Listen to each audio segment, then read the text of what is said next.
जय जय कई के बोला थर भाई जाना कर भेद।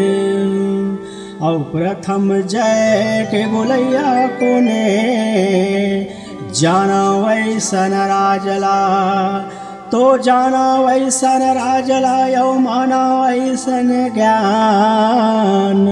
अड़हा भकला झन बनो रे भाई औ बन जाओ संत सुजान। तो कौन बोलावे ब्रह्मा के जय, कौन बोलावे विष्णु के जय, कौन बोलावे शंकर के जय, तो कौन बोलावे गुरु घासीदास की जय, तो कौन बोलावे राम लक्ष्मण के जय, तो कौन बोलावे शनिदेव की जय।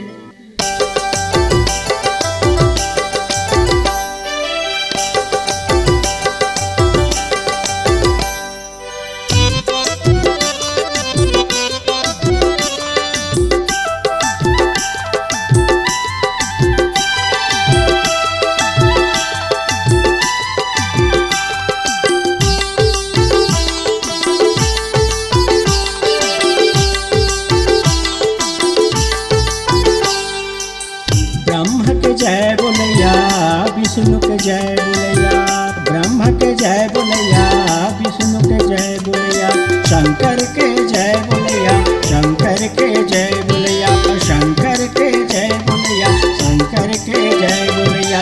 काल निरंजन यश टंगिए जय के बोलैया भैया माता पिता, जय के बोलैया भैया माता पिता।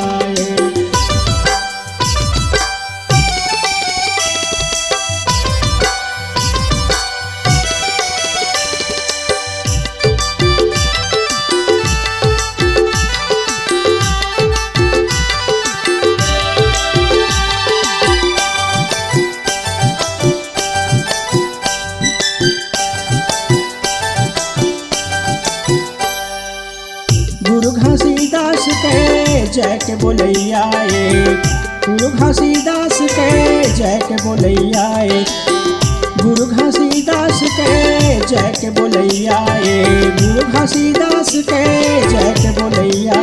और गुरु महंगुदास जय के बोलैया भैया माता पिता, जय के बोलैया भैया माता पिता।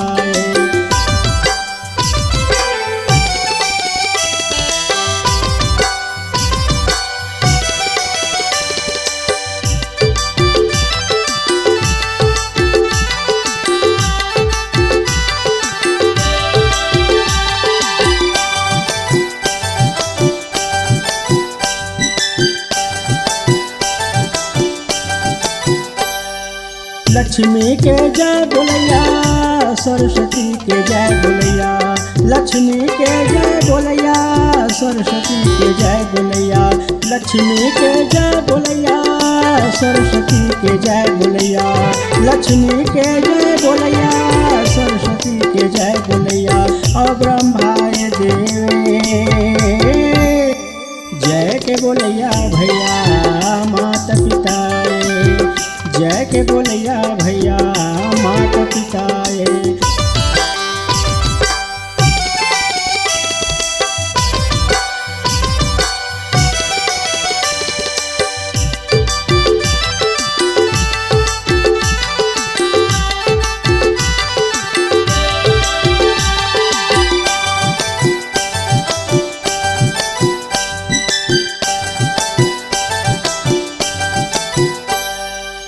राम के जय बोलैया लक्ष्मण के जय बोलैया, राम के जय बोलैया लक्ष्मण के जय बोलैया, राम के जय बोलैया लक्ष्मण के जय बोलैया, राम के जय बोलैया लक्ष्मण के जय बोलैया। और राजा ये दशरथ जय के बोलैया भैया माता पिता, जय के बोलैया भैया माता पिता, जय के बोलैया भैया।